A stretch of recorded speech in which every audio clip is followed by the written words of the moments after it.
एक बार पुनः आप सभी का स्वागत है हमारे YouTube channel natural health care में। रोज की तरह सुबह के सत्र में हम फिर से बात करने वाले हैं किसी एक नए टॉपिक पर, जिसके लिए आज जो हमारा विषय होगा वो होगा इम्यूनिटी पावर, यानी रोग प्रतिरोधक क्षमता।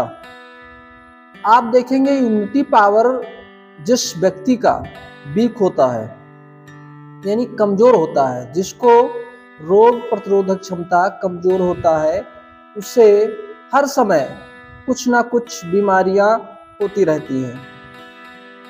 ठंडियों में तो अक्सर करके जैसे सर्दी, जुकाम, बुखार, ये सब जो समस्याएं हैं ये उनको अक्सर हुआ करता है।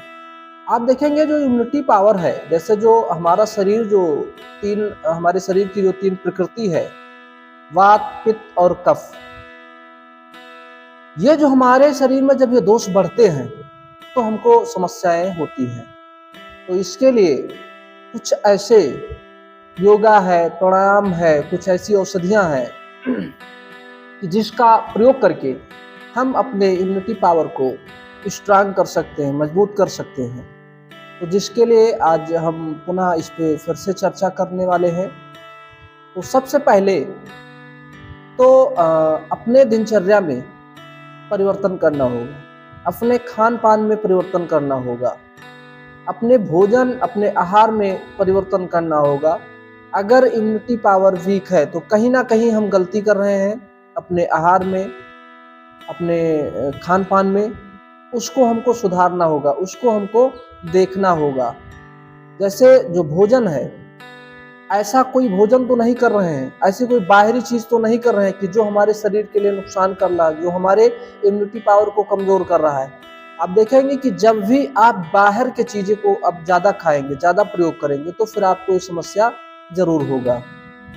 दूसरा, बंद पैकेट के चीज अगर उसको आप खाते हैं तो आपको समस्या जरूर होगी। आप मिर्च, मसाले, अचार, मुरब्बे, ये सब अगर आप प्रयोग करते हैं तो इसमें भी आपको ज्यादा नुकसान करेगा। तो इसके लिए सबसे पहला तो हमको ये ध्यान देना होगा कि हम अपने खान पान को शुद्ध करें, अच्छा रखें। हम बाहर के चीज को ना खाएं, ये ज्यादा अच्छा रहेगा। हम घर के चीज को, घर के बने चीज को ही खाएं, तो वो हमारे स्वास्थ्य के लिए लाभदायक होगा। आप देखेंगे कि जब हमारा जो ये वात, पित्त और कफ है, ये जो प्रकृति है, ये जो दोष है, जब कोई भी दोष बढ़ता है तभी हमको कोई ना कोई बीमारियां होती है। और ये दोष बढ़ेगा कब? जब हमारी इम्यूनिटी पावर कमजोर होगी, जब हमारी इम्यूनिटी पावर वीक होगी, तभी हमको ये दोष बढ़ेंगे। तो हमको दोष ना बढ़े, इसके लिए हमको इम्यूनिटी पावर को अच्छा रखना है, मजबूत रखना है, सही रखना है। जिसके लिए सबसे जो आसान तरीका है, प्राणायाम, एक्सरसाइज, योगा, मेडिटेशन, ये सब हम करके और हम अपने इम्यूनिटी पावर को मजबूत कर सकते हैं। जिसके लिए सबसे जो अच्छा, सबसे पावरफुल जो प्राणायाम है, कपालभाति। कपालभाति को हम करते हैं तो इससे हमारा इम्यूनिटी पावर बढ़िया होता है, अच्छा मजबूत होता है, स्ट्रांग होता है। तो इसलिए हम कपालभाति प्राणायाम को करें। कपालभाति में हमने पहले भी वीडियो बनाया है, उसमें बताया है कि कपालभाति को की क्रिया क्या है, किस प्रकार हम उसको करते हैं। कपालभाति को करने के लिए हम जो सांस है, जो हमारी प्राणवायु है, उसको जो हम ले रहे हैं, उसको छोड़ने की जो विधि है, उसको हमको छोड़ना है, थोड़ा झटके के साथ में छोड़ना है। जैसे आप हम करके बता रहे हैं, इसको आप देखेंगे, अभ्यास करेंगे।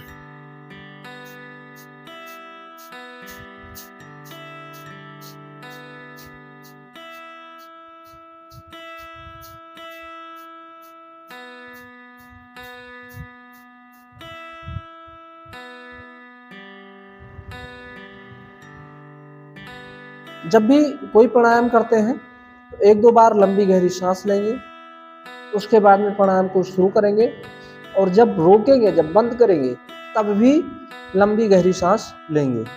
अब जब हम कपालभाति प्राणायाम करते हैं, अगर हमको थकान ऐसा महसूस होता है, हम थक जाते हैं करते समय, तो हमको क्या करना चाहिए? अनुलोम विलोम। अनुलोम विलोम प्राणायाम का मतलब कि जो हम प्राणवायु को ले रहे हैं और छोड़ रहे हैं, बस इसी को हमको क्रमबद्ध तरीके से करना है। अनुलोम विलोम का मतलब ही यही है, सीधा और उल्टा। अनुलोम का मतलब सीधा और विलोम का मतलब उल्टा, यानी सीधा का मतलब जो हम सांस ले रहे हैं और उल्टा का मतलब जो सांस हम छोड़ रहे हैं। लेकिन इसको है जो हमारे दो नाक है, उस नाक से एक नाक से सांस लेना है और एक नाक से सांस छोड़ना है। इस जैसे मान लिया हमने कपालभाति जब किया 2-4 मिनट किया और हमको जैसे थकान महसूस हुआ या हम थक गए, तो हमको क्या करना चाहिए, तुरंत उसको रोक करके 1-2 बार लंबी गहरी सांस लें और उसके बाद में फिर हम अनुलोम विलोम प्राणायाम कुछ देर करें। अनुलोम विलोम प्राणायाम करने के बाद में फिर पुनः हम कपालभाति प्राणायाम को कर सकते हैं। तो हम अनुलोम विलोम प्राणायाम इस प्रकार से करेंगे, एक नाक को दबाएंगे और एक नाक से सांस को लेंगे। लेने के बाद में फिर हम इस नाक को दबा करके और इस नाक से सांस को छोड़ देंगे। जिससे हम छोड़ेंगे उसी से पुनः फिर सांस लेना है और फिर इससे छोड़ देना है। इसी क्रिया को हम कंटिन्यू ऐसे करते रहेंगे। सांस लेते समय धीरे धीरे लेंगे, छोड़ते समय भी हम धीरे धीरे छोड़ेंगे कि जितना देर तक, जितना समय ले सकते हैं उतना समय हम ले सकते हैं। जबरदस्ती नहीं करना है, ज्यादा देर अंदर रोकना नहीं है, ना ज्यादा देर बाहर रोकना है। तो इसको हम अनुलोम विलोम प्राणायाम कहते हैं। चलिए स्टार्ट करते हैं।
जैसे प्राणायाम को समाप्त करते हैं तो फिर लंबी गहरी 1-2 बार सांस लेंगे।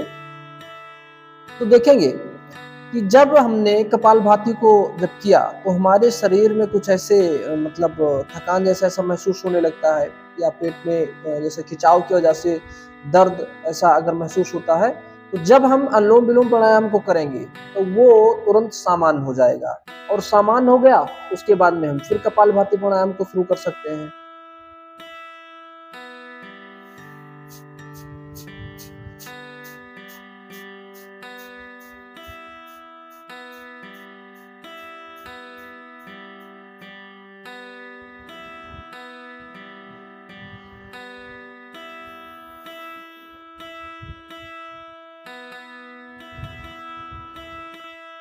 ये है अपनी जो रोग प्रतिरोधक क्षमता है उसको मजबूत करने के ये बहुत ही आसान, सरल और बिना खर्च के, बिना किसी इन्वेस्ट किए हम अपनी इम्यूनिटी पावर को मजबूत कर सकते हैं।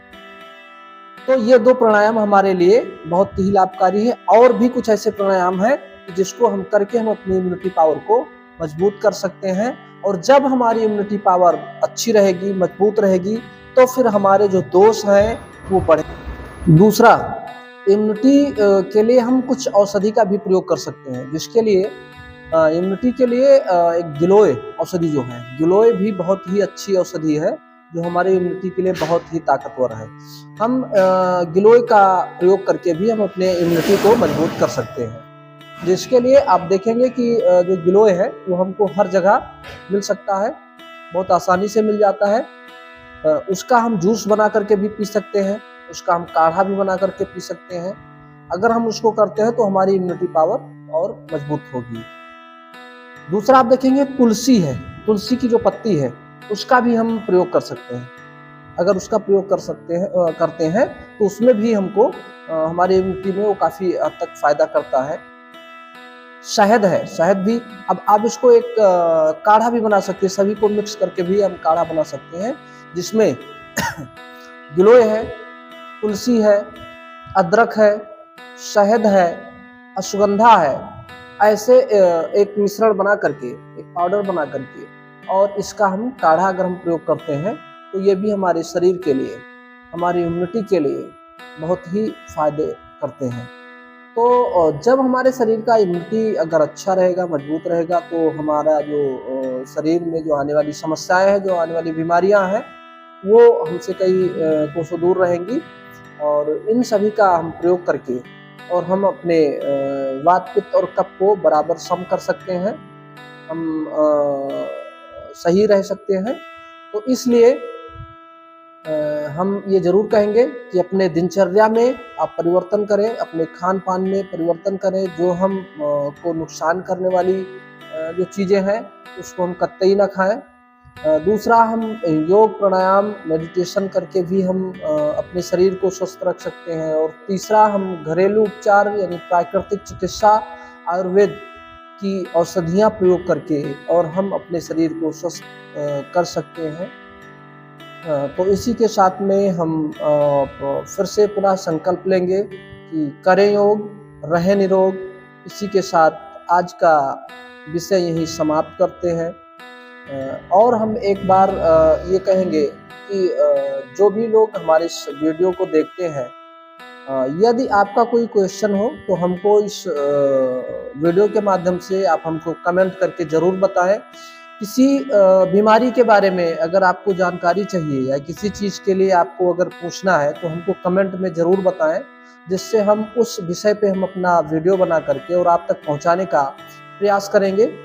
तो आज के सत्र में बस इतना और आप सभी का बहुत बहुत धन्यवाद।